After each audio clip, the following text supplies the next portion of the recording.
Well, thank you for joining us today. This is, and welcome to Conscious Leadership. My name is Myrna Morris Young.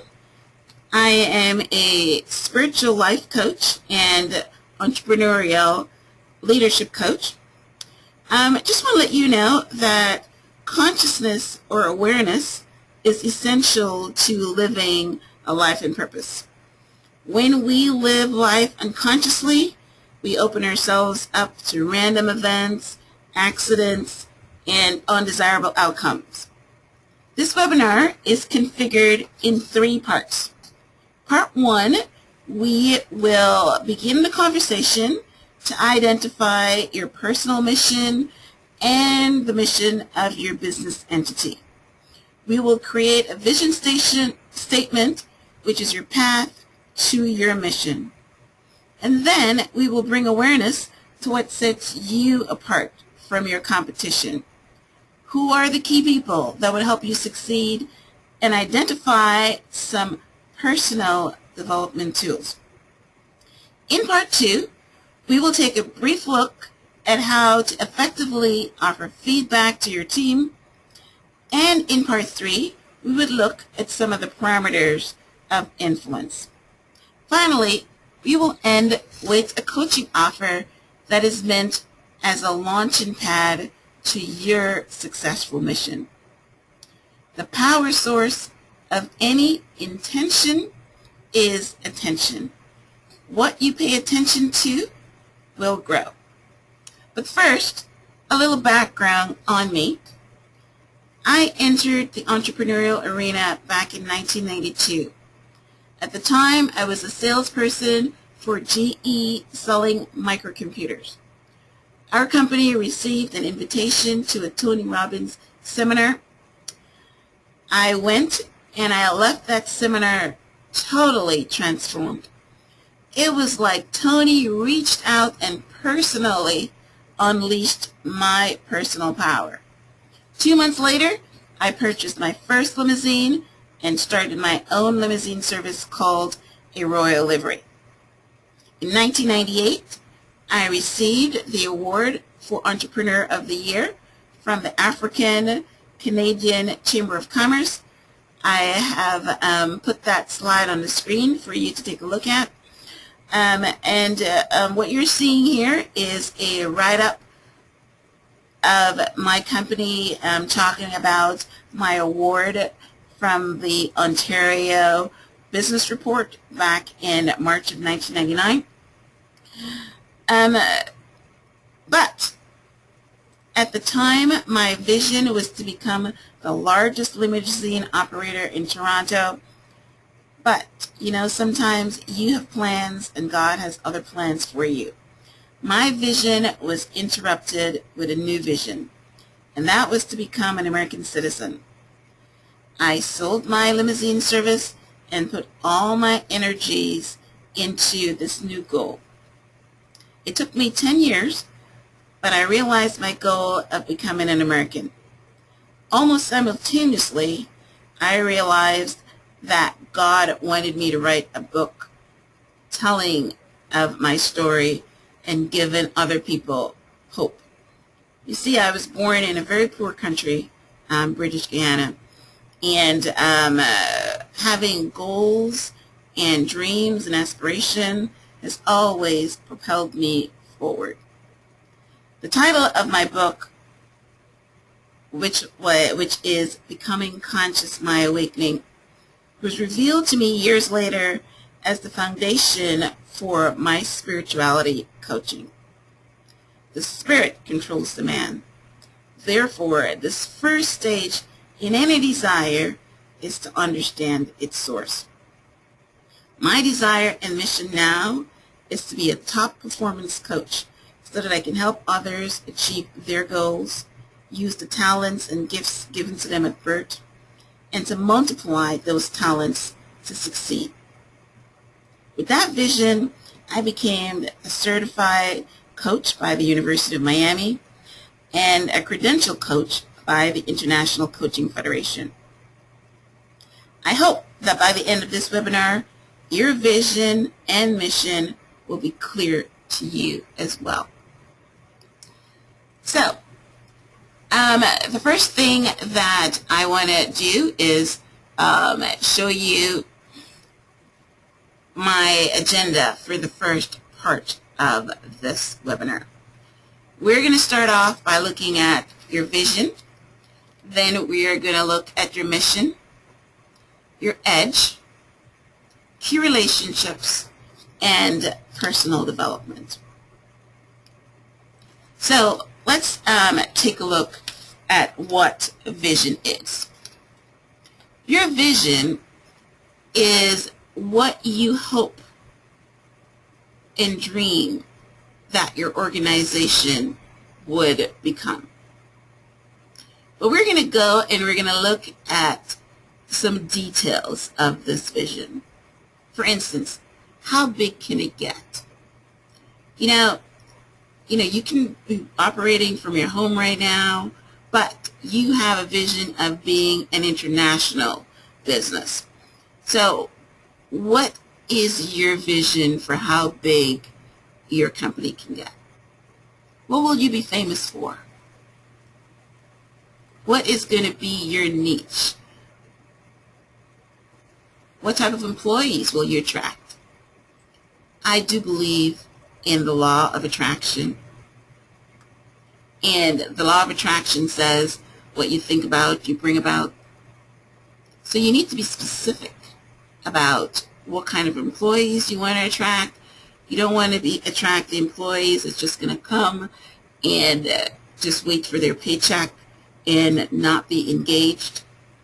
You want to attract employees that is going to buy into your vision and propel it forward. Where will you be located? Do you want the penthouse suite of a tall skyscraper? Do you want to be in a main road? Details. What products and services will stand out for you? What will the media say about you? Do you want them to say that you contribute to your community? Do you want them to say your service is excellent? What will be the most memorable about your brand? Your biggest achievements? And any vision has to have a time frame. When will you achieve this vision?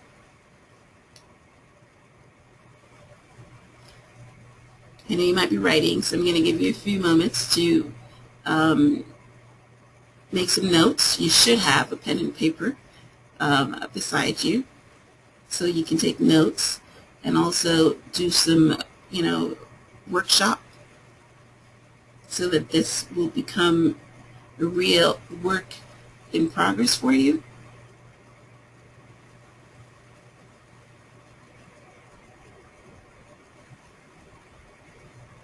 Some other thoughts on vision. Your vision must be compelling.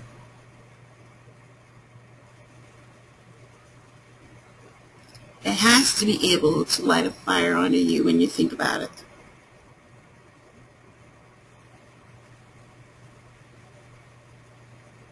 Okay, so now we will take a look at mission.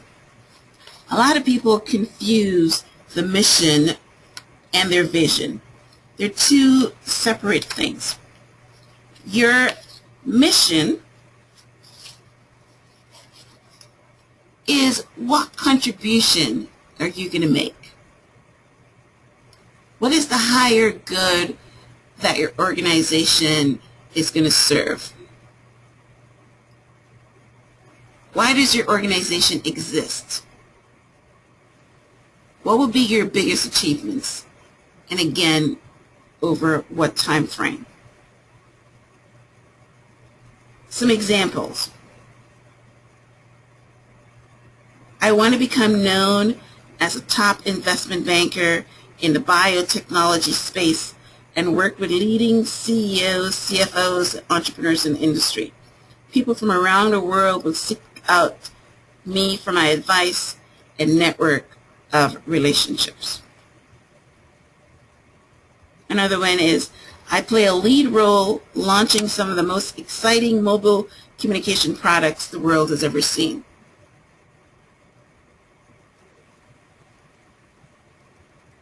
So take a moment and think about, what is the higher good that you want to achieve?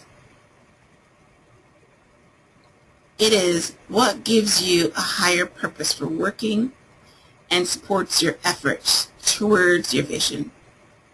Without that higher purpose, it is hard to muster the energy and passion needed to overcome all the obstacles that is going to be in your way towards your vision.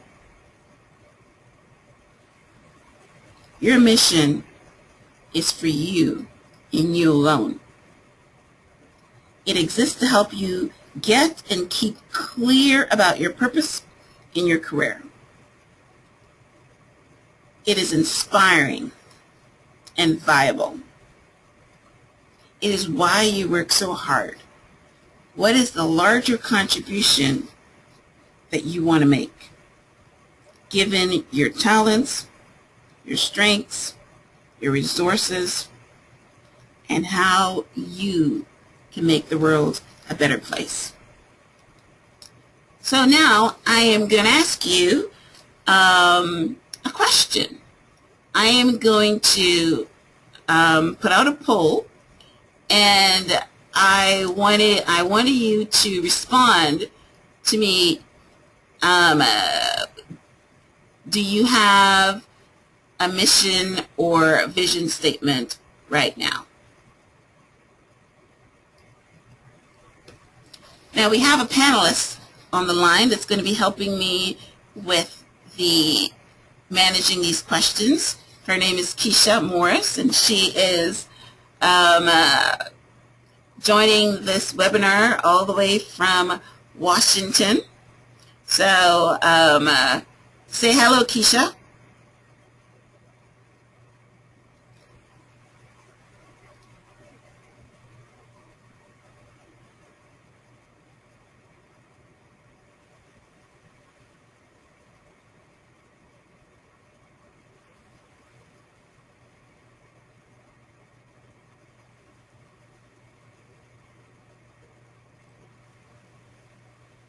Okay.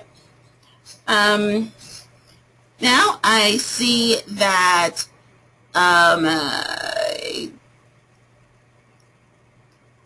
half of you have a mission statement and the other half of you do not.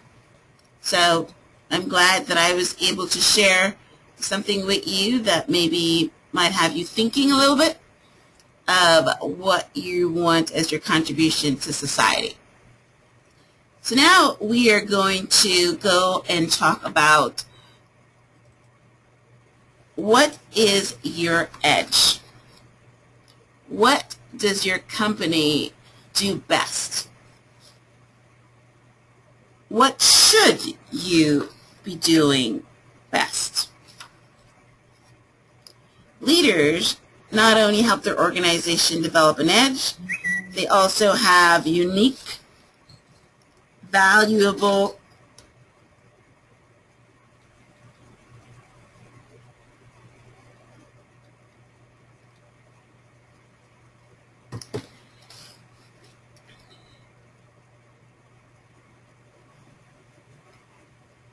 Okay, let me repeat that. Leaders not only help their organizations develop an edge, they also have unique, valuable abilities, skills, and knowledge that stand out. So ask yourself, what are the things that you do better than anyone else and that enable your ongoing success? If you were going to be the best in the world in some area, what would it be?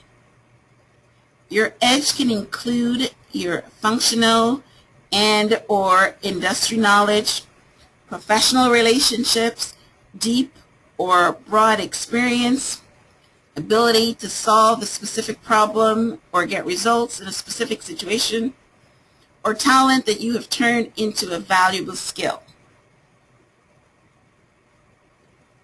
For example, Your edge could be you build teams that turn around struggling financial institutions if you're calling yourself a turnaround expert. Okay, so now we're going to talk about your company initiatives. As we go into 2015, some of the problems that a lot of leaders, whether it's yourself or if you're leading an organization, have is that you have too many things going at the same time. And it's extremely important, if you're going to be successful, that you have focus, laser focus.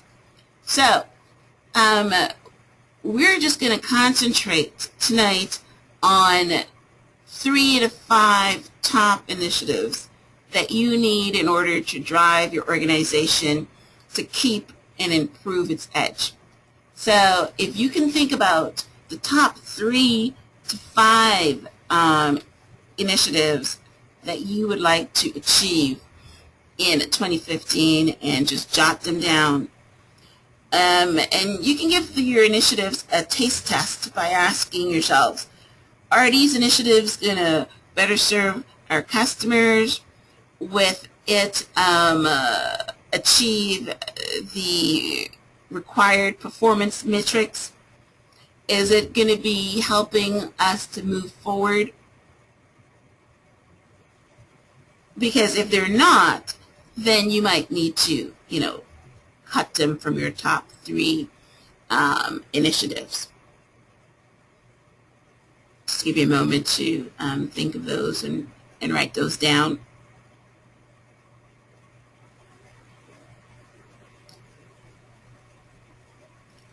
Okay, now we're going to talk about your key relationships.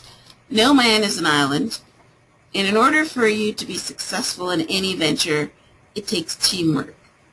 It takes business enterprise. A lot of entrepreneurs are doing this thing alone, but success means that you have developed a system. Success means that you are in partnership with key people that have skills that you don't have, and then you form a team. So you ask yourself, which relationships are key to the success of my organization? If you are in a retail organization, which vendors' products are very important. You need to have stuff on the shelves. So which vendors are strategic? Which government officials are key relationships? Maybe you're hoping that some law passes that will help your company move forward to a specific goal. What key leaders in your constituents that you need to help you to succeed? We all know that 20% of our customers are responsible for 80% of our revenue. So which are our key customers? Again, who are the advisors that's going to help me? Everybody needs accountants. Everybody needs lawyers. People that have different skills. And who else? Our spouses, our friends and family sometimes are very key. If I was talking to Barack Obama right now, we will know that Michelle was key to his achieving his success. So identify those people that are key to your success, right now while you have a moment.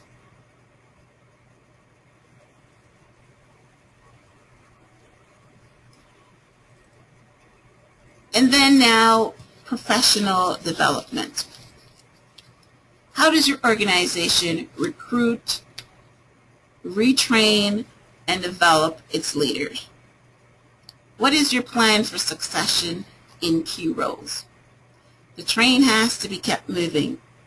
Your organization should be promoting from within so that the people at the bottom will have movement so that everybody knows that they're not in stagnation. Also, you should be developing your leaders and your employees by coaching, by mentoring. It's very important to keep them fired up. So what are you currently doing right now to facilitate that? So we've looked at vision, we looked at mission, we looked at edge, we looked at initiatives, key relationships, and professional development. So now this is the moment where you can write down your vision statement. Make it compelling. Make it inspiring. Make it unique, unaudacious. Write it in the present tense so that it becomes concrete.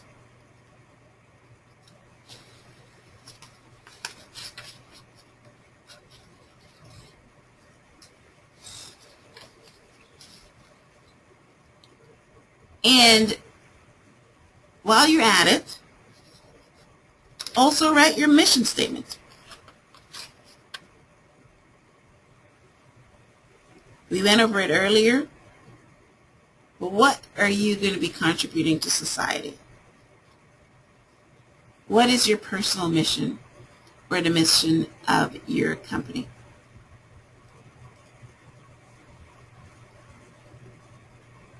So that ends part one of the webinar. Now we are going to go and talk briefly about how do you give feedback to your staff, your team members, so that you can encourage and motivate them. At the same time, you're speaking your truth. I've heard that sometimes a lot of managers don't like to be candid. They're either not brave enough or they want to be nice. But then what happens is that whenever they need to lay someone off, they would always go to the person that has not been performing up to standard. And sometimes that person is the first time they're hearing about it because their managers never give them candid feedback. So there is a way to give feedback that motivates and inspires instead of deflates. So you should start off by saying something that's positive but truthful. Flattery this is not the time here. You start off saying something that the person doesn't believe, then everything else from there goes down the drain. So for instance, let's pick a case study where you're a manager of a sales team and you have an employee that is not meeting the standards as far as activities.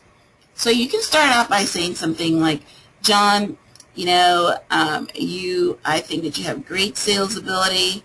You brought in the top account last year. So I know that you have great potential. But, we require that our salespeople make a minimum of 10 face-to-face appointments every week. And you have been only averaging about 5 or 6 for the last, several months. Again, you use data that's verifiable.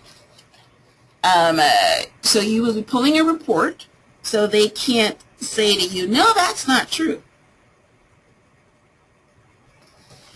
So they can't say to you, oh, that's not true.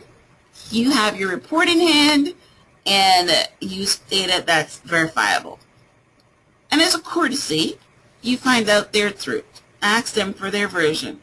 It's going to be an excuse because, that's usually what you're going to get. But as a courtesy to let them know that you listen to them, and you might even agree with their version of it, but you're not accepting that because the minimum standards is, what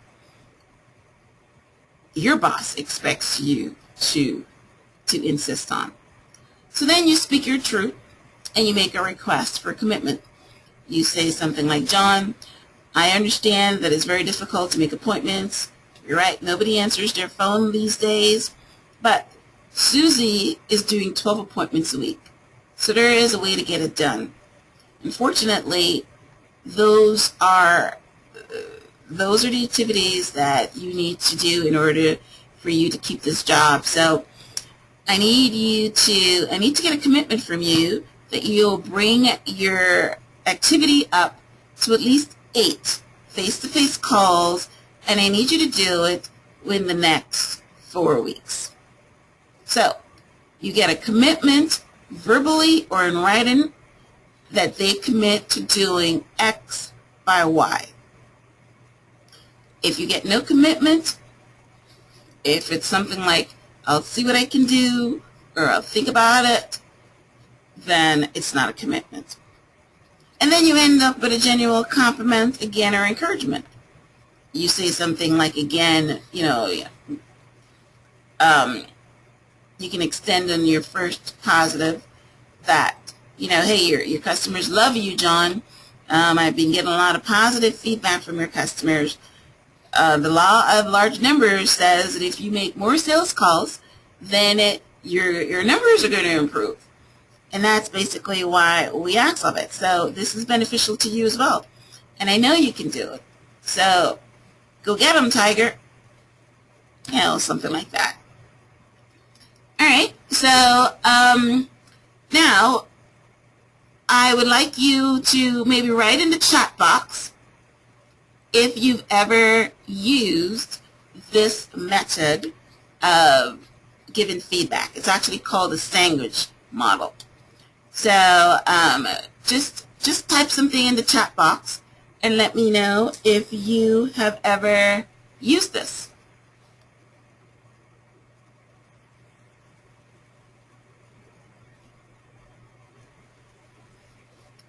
Okay, I see some of you have and some of you have not.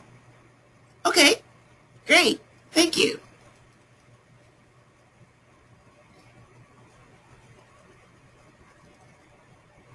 Okay, so as we move on, now we are going to be talking about conscious influence.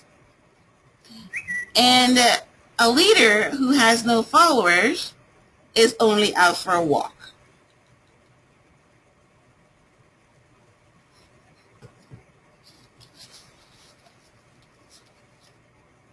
How do you influence your customers, your teams, your congregation, your children?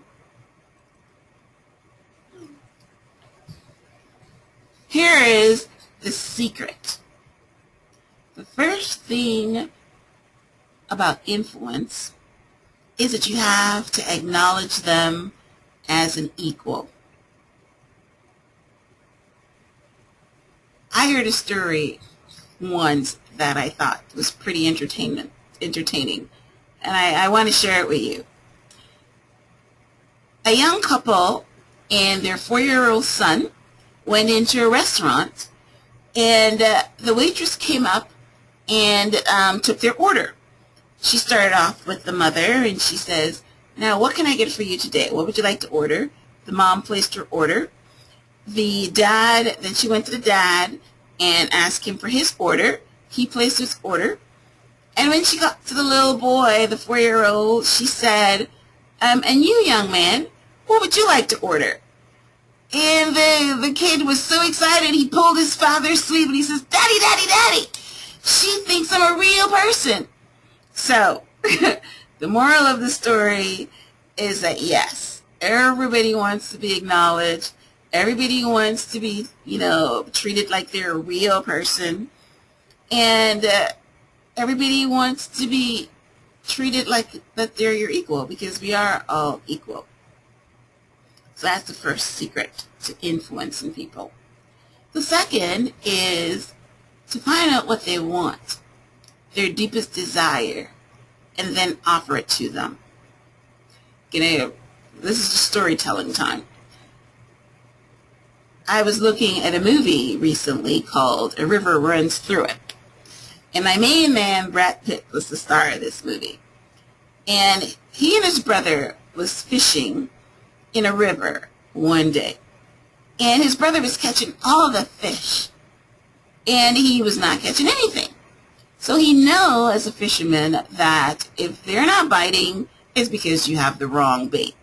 So he shouts over to his brother and he says, "What are they biting on?" And his brother shouts back, "Pimento bugs." So he got, and these were, I've never seen such a bait either. These were bugs with wings. So he got himself a pimento bug, put it on his rod, and sure enough, a few minutes later, he caught the biggest fish. Same thing with your customers. You can't put peanut butter at the bottom of your fishing rod and expect the fish to bite because you like it. No, you got to give them what they want, their deepest desire, and you offer it to them. You look at things from your customer's perspective. It is not about you. And then the final thing is that you praise the good rather than criticize the bad. We can all see bad things, but, when you can, you ignore them and you praise the good. And this works especially for your personal relationships, like your kids or your spouse. So it also works in business. Okay, so I'm going to take another poll. So before we go into the last section of our broadcast, so if you can tell me what is your secret to influence, just type it in the chat box for me.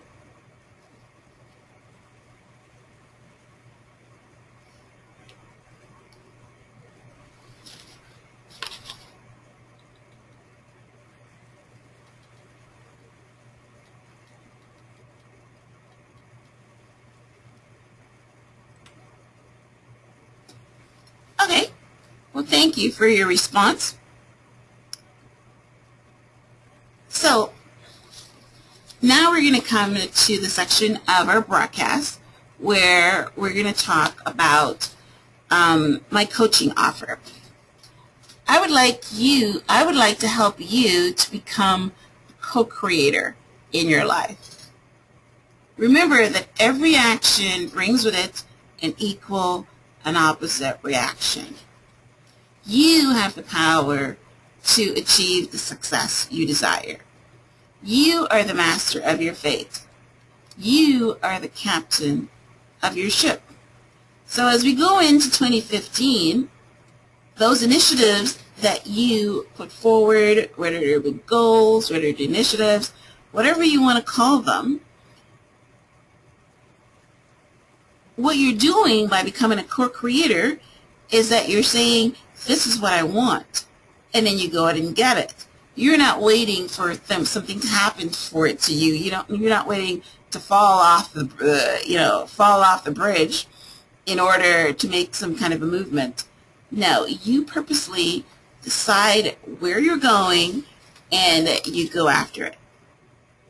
So, in order to take control, there are certain things that needs to happen. First thing is you speak your desires. You take action. Do something that moves it forward. You hire a coach to plan your action steps and to create accountability. So here is my offer. It's a limited time offer. I have designed a 6-week program that works for you to design and co-create your life. Before you can ever go anywhere, you should look back. As I mentioned, I am a spirituality coach and I'm a leadership coach as well.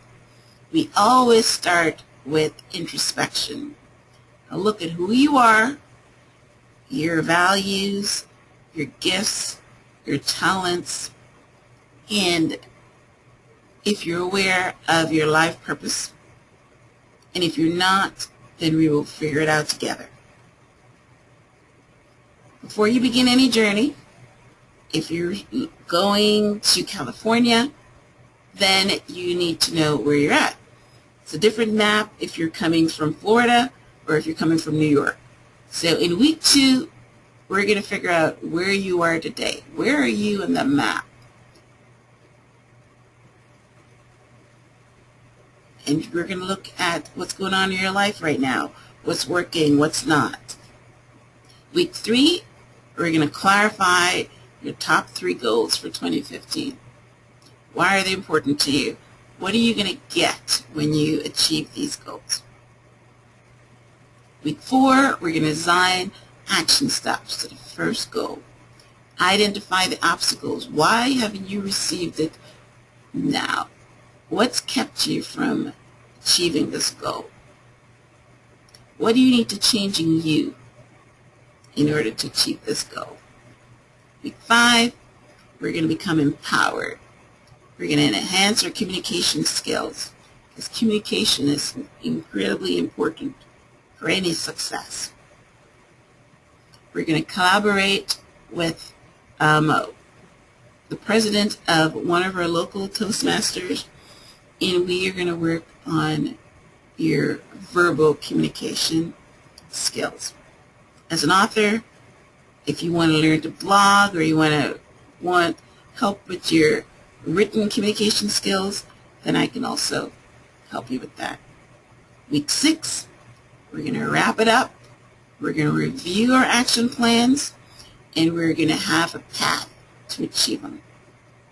Now, if you want to continue coaching after 6 weeks, then I would extend this offer again.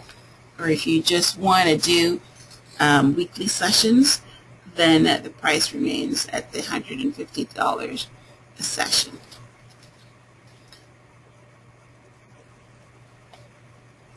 And my gift to you for staying with me for this hour is a free coaching session for you.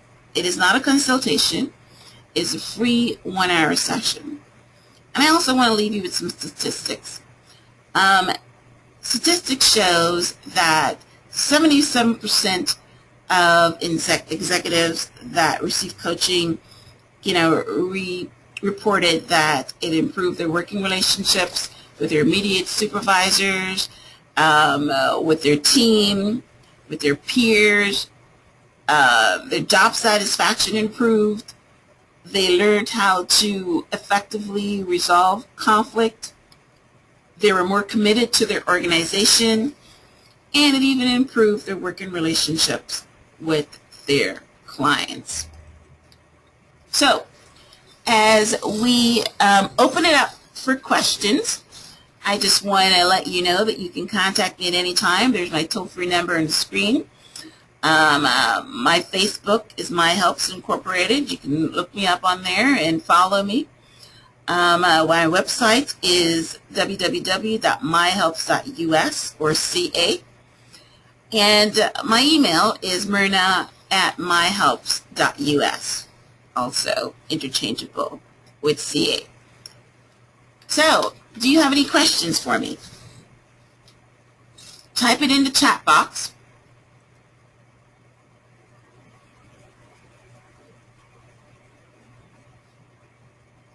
No questions? Okay. Well, thank you for joining us, and hope to talk to you soon.